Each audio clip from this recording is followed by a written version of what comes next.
నమస్తే INB news కి స్వాగతం. పి గన్నవరం శాసనసభ్యులు గిడ్డి సత్యనారాయణ గోదావరికి వరదలు వచ్చే సూచన కొత్త నీరు గోదావరికి చేరడంతో లంక గ్రామ వాసిగా ముందు చూపుతో ముందస్తు చర్య తీసుకున్నారు. కార్యక్రమంలో అంబేద్కర్ కోనసీమ జిల్లాకి కొత్తగా వచ్చిన కలెక్టర్ మహేష్ కుమార్ ను కలిసి వరద వస్తే లంకకు వచ్చే ముప్పు గురించి ఏటిగట్టు పరిస్థితిని కూడా పరిశీలించమని విన్నవించుకున్నారు. ప్రధానంగా జనసేన పార్టీ అధ్యక్షుడు పి గన్నవరం ఒక పర్యాటక ప్రాంతంగా చేస్తానని అంశాన్ని ఆదర్శంగా తీసుకుని డొక్కా సీతమ్మ అడ్వకేట్ ను ఒక సుందరవనంగా పర్యాటక ప్రాంతంగా చేయాలని దీక్షతో గిడ్డ సత్యనారాయణ నూతన కలెక్టర్ మహేష్ కుమార్ ను ఆహ్వానించడం జరిగింది. అందుకు సంబంధించిన చర్యలు తీసుకోవాలని ఇరిగేషన్ డిపార్ట్మెంట్ వారిని కలెక్టర్ మహేష్ కుమార్ ఆదేశించారు.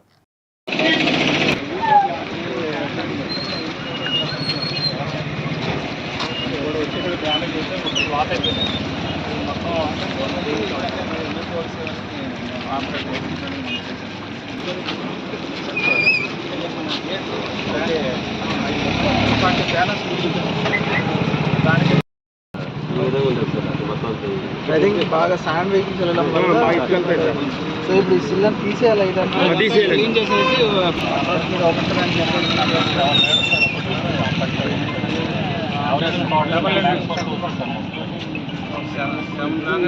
దీంట్లో ఇప్పుడు వచ్చినా కూడా పోలీసులో మధ్యలో వెళ్ళిపోతుంది. ఎంత వెయిట్ అయినా కలుస్తాయి లారీ చదివి అన్నారు కదా, ఉంటాయా? జాయింట్ ఉంటుంది కదా, జాయింట్ సేఫ్టీగా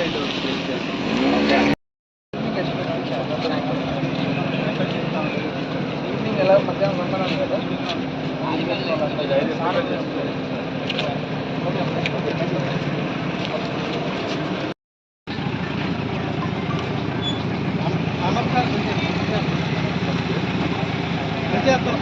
నుంచి చేస్తున్నారు.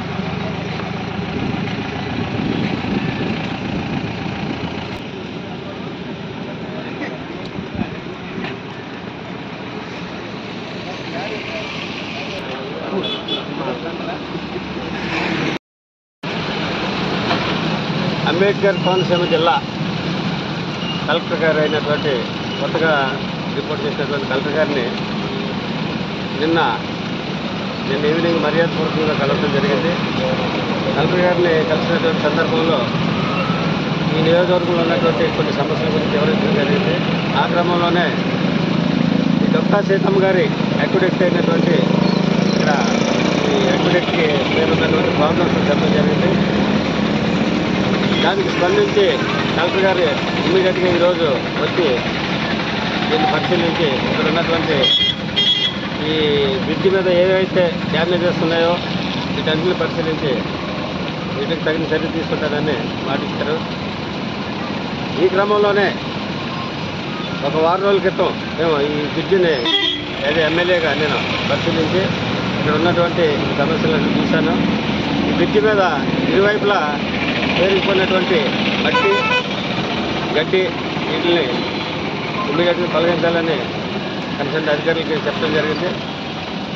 వాళ్ళు నేను చెప్పిన సూచన మేరకు ఇమ్మీడియట్గా అది తొలగించి నీట్గా చేశారు. అయితే ఇంకా ఈ రిపేర్స్కి సంబంధించినటువంటి శాంక్షన్స్ కలెక్టర్ గారితో తీసుకోవాల్సి ఉన్నది కాబట్టి అది ఈరోజు కలెక్టర్ గారు సమస్యలు చెప్తే ఇమ్మీడియట్గా స్పందించారు. అయితే గత ప్రభుత్వం చేసినటువంటి తప్పిదాలు ఏంటంటే 5 సంవత్సరాల్లో కనీసం ఏ విధమైనటువంటి పనికి కూడా నోచుకోలేదు.